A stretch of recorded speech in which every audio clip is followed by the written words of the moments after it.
Hi all, welcome back to my channel simply Sam's corner. ఈరోజు మిల్లెట్స్తో ఇంకో flavoured rice తెలుసుకుందామండి. అదేనండి మిల్లెట్ ఆలు పాలక్ రైస్ అండి. ఇక్కడ నేను సామలు తీసుకున్నాను. సామలు ఒక 8 hours నానబెట్టుకున్న వాటర్తోనే కుక్ చేసుకొని ఇలా పొడి పొడిగా ఆరబెట్టుకుంటే బాగుంటుందండి రైస్. 1:2 వాటర్ వేసుకున్నానండి. నెక్స్ట్ ఇందుకోసం ఒక మసాలా ప్రిపేర్ చేసుకోవాలి. 2 స్పూన్ల మినపప్పు, 2 స్పూన్ల పచ్చిశనగపప్పు, 2 స్పూన్ల ధనియాలు, 1 స్పూన్ జీలకర్ర, కొంచెం మిరియాలండి, మెంతులు ఒక 1/2 స్పూన్ అండి, ఒక 4 లవంగాలు, కొంచెం ఇంగువ, ఒక దాల్చిన చెక్క. ఇవన్నీ కొంచెం ఒక చుక్క ఆయిల్లో వేయించుకోవాలండి. కారానికి సరిపడా ఎండుమిరపకాయలండి. నేను ఇక్కడ కారం లేని కాయలు తీసుకున్నాను. మీ ఇష్టం అండి, ఏదైనా యాడ్ చేసుకోండి. కొంచెం కరివేపాకు.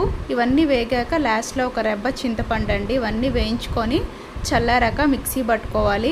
ఈ పౌడర్ని మనం ఇలాంటి ఫ్లేవర్డ్ రైస్ ఎందులో కన్నా యూస్ చేసుకోవచ్చు, ఏం పాడవదండి. కర్రీస్లో కూడా వేసుకోవచ్చు.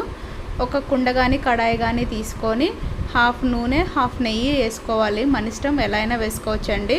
కొంచెం ఆవాలు, జీలకర్ర. ఆవాలు చిటపటలాడాక ఒక బిర్యానీ ఆకు, సన్నగా కట్ చేసుకున్న ఆనియన్, పచ్చిమిరపకాయ అండి. ఆనియన్స్ కొంచెం వేగాక కట్ చేసుకున్న బంగాళదుంప ముక్కలండి. బంగాళదుంప ఎర్రగా వేగాలండి. ఎర్రగా అయ్యేదాకా వేయించుకోవాలి. మనం రెడీ చేసుకున్న అల్లం వెల్లుల్లి పేస్ట్ కూడా వేసుకొని వేయించుకోవాలండి, పచ్చివాసన పోయేదాకా. నెక్స్ట్ సన్నగా కట్ చేసుకున్న పాలకూర అండి. పాలకూర ఎంత ఎక్కువ వేసుకున్నా అది మగ్గిపోయి తగ్గిపోతుంది కొంచెం, కాబట్టి ఎక్కువే తీసుకోవడానికి ట్రై చేయండి. పాలకూర కూడా కలుపుతూ ఇలా మగ్గించుకోవాలండి. చూసారండి, సగానికి పైగా తగ్గిపోయింది.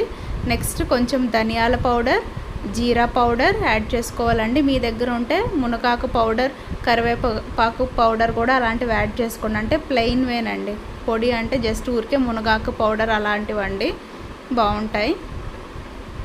ఇవన్నీ కూడా మళ్ళీ 1 నిమిషం వేయించుకోవాలండి. రుచికి సరిపడా సాల్ట్ ఇప్పుడు యాడ్ చేసుకోవాలండి. రైస్కి మొత్తానికి సరిపడా సాల్ట్ ఇక్కడే యాడ్ చేసుకుంటున్నాను. ఇప్పుడు రైస్ యాడ్ చేసుకోవటమేనండి. మీకు ఇలా పాలకూర కట్ చేసుకొని ఇష్టం లేకపోతే, పిల్లలు తినరు అనుకుంటే మనం మిక్సీ అయినా పట్టి వేసేసుకోవచ్చు అండి. మన ఇష్టం, ఎలా అయినా చేసుకోవచ్చు. మనం రెడీ చేసుకున్న మసాలా ఒక 2 స్పూన్స్ అండి. ఒక 2 స్పూన్స్ వేసుకొని మొత్తం అన్నీ కలిసేలాగా కలుపుకోవాలండి. కొంచెం ఉంటే మన దగ్గర కసూరి మేతి వేసుకుంటే టేస్ట్ చాలా బాగుంటుంది. అన్నీ కలిపి 1 నిమిషం అలా ఉంచి కట్టేసుకోవటమేనండి. మళ్ళీ దీనికి కాంబినేషన్ కర్రీ అలా ఏం అక్కర్లా, రైతా కూడా ఇలా ప్లెయిన్గా తింటేనే చాలా బాగుంటుంది. మీరు పిల్లలకి లంచ్ బాక్స్ కోసం ఇలాంటి రెసిపీస్ ట్రై చేయండి.